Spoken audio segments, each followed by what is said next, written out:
Most of the suffering is because you think about things that you don't really need. But the question is, do you know what really makes you suffer? It's not something like what should I be posting on my social media tomorrow, but it's something like people's opinion. When you bring all that work from office to home and keep on thinking about it, and when you don't really get what you really want in life, why don't I get what I really want? That's just a small point. Let's look at the bigger picture. If you still keep on thinking about this, it will only lead to a life full of unhappiness and suffering. Let me be frank with you, it's not only you, everyone is suffering. But the main thing is how we deal with it. That's why I've made this video very simple and divided it into 2 parts. Why you're suffering and how you can stop your suffering. Coming to the problem of why you're suffering, there are basically 3 points. When you don't have things under your control, when you are not accepted, and when you're not consistent. These are the 3 points, and I'll explain to you in a very simple manner. When you don't have things in control, that's when people start to get anxious and they want to gain back that control. Especially things such as knowledge, wealth, people, food, and shelter.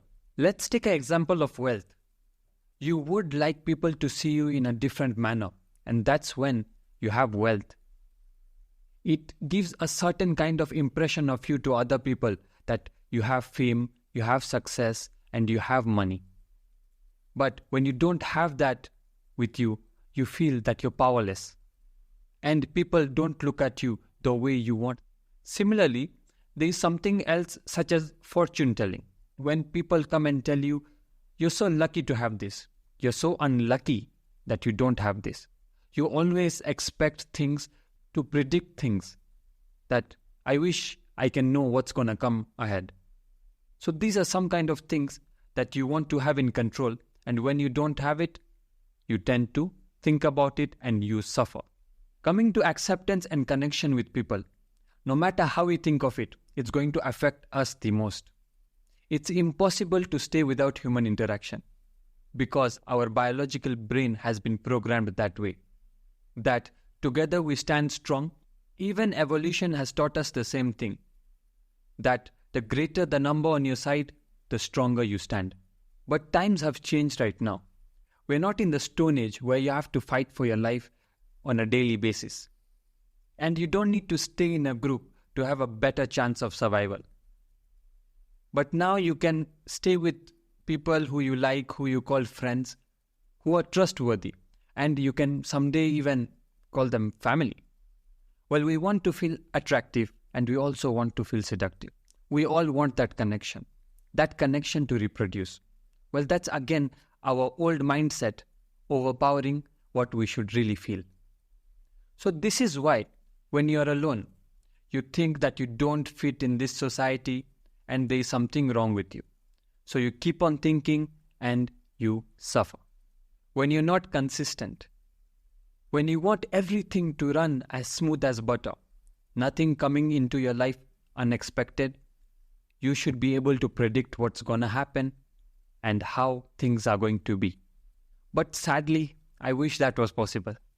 When things go out of place, that's when it grabs all your attention, thinking that why aren't things going the way I planned? And you start thinking about it and start getting depressed. Sometimes you must have seen that people get attracted to people who are mysterious, or they can be also things, because they don't reveal much about themselves. And you start thinking that what can this mystery be? Because our brain has always been thinking and always gets attracted to things that are mysterious. Because it kinds of generates a curiosity in them. Let's take an example of people who are mysterious, who don't reveal much about themselves. Having a dead social media, not talking too much, you tend to care more about them wanting to know more. So you suffer overthinking and trying to think why my life is not on track, and you lose all the consistency. Before we go further on, I would like to add one more point. That's on social media. Social media is something that has a very big influence on us, to be true. And rather than being positive, well, there is positive, but it's mostly negative. Today's social media influences us to look at things like fame, looks, and status, instead of us looking at things that really matter, like happiness, personal fulfillment, finding your passion, following your dreams, and we focus on status, looks, which don't really matter. And they are things like an empty decorative vessel, which doesn't matter, has nothing inside, just looks beautiful from outside. And if you are unable to achieve all this, society tends to look down at you, showing you that you kind of do not fit in this society, which makes you care about all these things. You tend to run after it, and finally you overthink and you suffer. Now that we know that the reason of suffering, let's look at how you can stop your suffering. Always, when you have a problem, you have to look at the root cause of it. What is making you suffer? And you have to put this in mind, that this suffering, you can overpower it. You can do it yourself. I know it's easier said than done, but you have to find out what is affecting you so negatively and why you care too much about it, and try to let it go. Because most of you forget, you have control over your mind and reaction. So you can choose on how to deal with a situation given in life, how to react to it. Remember, the strongest weapon in your body is your mind. This doesn't help you solve all your problem, but it at least helps you cope with it. So what we require is to adapt a new mindset, a new perspective on how you view the world, on how you see life. I start thinking about what life is all about and how these problems are very small in front of that, and how my thoughts and the way I think about these problems are insignificant in front of it. So when I'm going through a rough time, I go through criticism, people telling me negative thoughts, and I can't really tend to care that much, but it still affects me. And when that does, I think about what is life all about and how these problems are small in front of my life. And these are very insignificant thoughts, and I can conquer them. Think about it this way.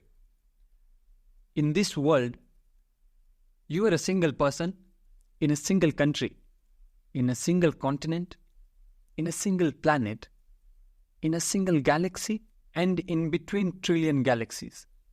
If you look at it this way, you will find that how small these problems are. When you look at it from this perspective, all your problems will tend to dissolve, and it will look like a tiny dot in a big piece of canvas. You realizing that most of your problems are insignificant and they don't really matter. When you look at time, or when you look at the amount of time that you have in life, and you see how short they are, and when you see your problems and you compare to the greater scaling problems in the world that are happening right now, you will feel that your problems are very small in front of them, and that you should be concentrating on life and your happiness, and that you can face them no matter what. Well, I'm not saying that your problems are invalid, but I'm saying that you can face them and you don't really need to worry about them so much. Let me say one more thing. Nothing is permanent. No money, no fame, no looks, no status, no luxury, nothing. Everyone is going to die one day. But the thing is that it depends on how you are taking it. People criticizing you, all your bad memories, all your good memories, they are going to cease to exist. It depends on how you want to be remembered, by doing something good, by enjoying yourself, or just suffering by thinking about things that can be overcome by you. If you see it this way, most of your suffering and your problems are going to be solved. And you don't have to worry about these silly thoughts, which are of no value. You can think about how you can enjoy life and live it happily. If you found this video valuable and you got something out of it, I wish you did. Please subscribe to the channel, give it a like. Let me know in the comments how it helped you. And I'll see you in the next video.